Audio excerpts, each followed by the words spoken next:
Now Jacob dwelt in the land where his father was a stranger, in the land of Canaan. This is the history of Jacob.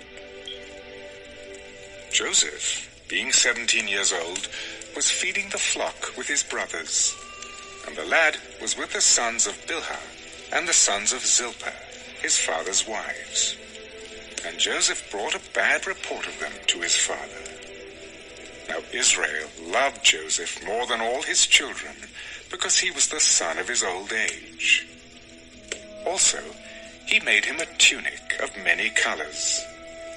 But when his brothers saw that their father loved him more than all his brothers, they hated him and could not speak peaceably to him.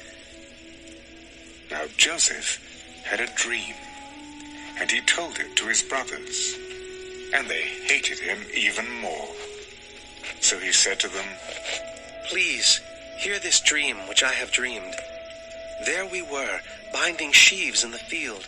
Then, behold, my sheaf arose and also stood upright, and indeed your sheaves stood all around, and bowed down to my sheaf." And his brothers said to him, "Shall you indeed reign over us? Or shall you indeed have dominion over us?" So they hated him even more for his dreams and for his words. Then he dreamed still another dream, and told it to his brothers. "Look, I have dreamed another dream, and this time the sun, the moon, and the 11 stars bowed down to me." So he told it to his father and his brothers, and his father rebuked him. "What is this dream that you have dreamed? Shall your mother and I and your brothers indeed come to bow down to the earth before you?" And his brothers envied him, but his father kept the matter in mind. Then his brothers went to feed their father's flock in Shechem. And Israel said to Joseph, "Are not your brothers feeding the flock in Shechem? Come, I will send you to them." So he said to him, "Here I am." "Please go and see if it is well with your brothers and well with the flocks, and bring back word to me." So he sent him out of the valley of Hebron, and he went to Shechem. Now a certain man found him, and there he was, wandering in the field. What are you seeking?" "I am seeking my brothers. Please, tell me where they are feeding their flocks." "They have departed from here, for I heard them say, 'Let us go to Dothan.'" So Joseph went after his brothers, and found them in Dothan. Now when they saw him afar off, even before he came near them, they conspired against him to kill him. "Look, this dreamer is coming." Come, therefore, let us now kill him and cast him into some pit, and we shall say, 'Some wild beast has devoured him.' We shall see what will become of his dreams." But Reuben heard it, and he delivered him out of their hands. "Let us not kill him. Shed no blood, but cast him into this pit which is in the wilderness, and do not lay a hand on him." That he might deliver him out of their hands, and bring him back to his father. So it came to pass, when Joseph had come to his brothers, that they stripped Joseph of his tunic, the tunic of many colors that was on him. Then they took him and cast him into a pit. The pit was empty, there was no water in it. And they sat down to eat a meal.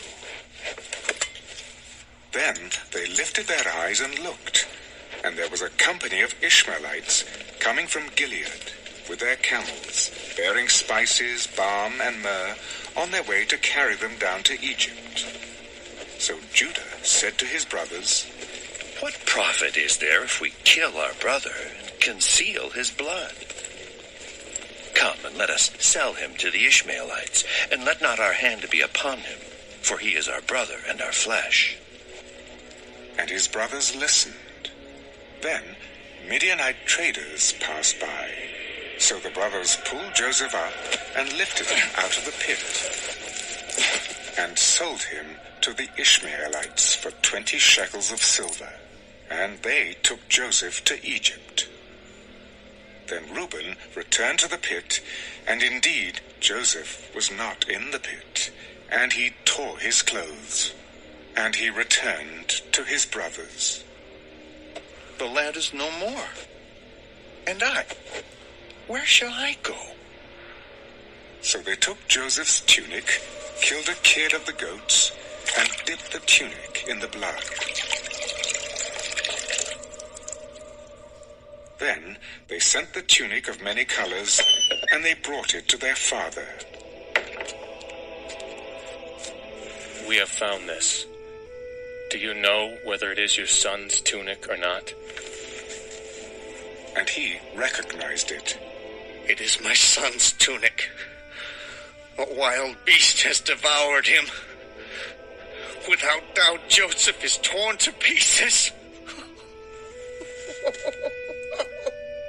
Then Jacob tore his clothes, put sackcloth on his waist, and mourned for his son many days.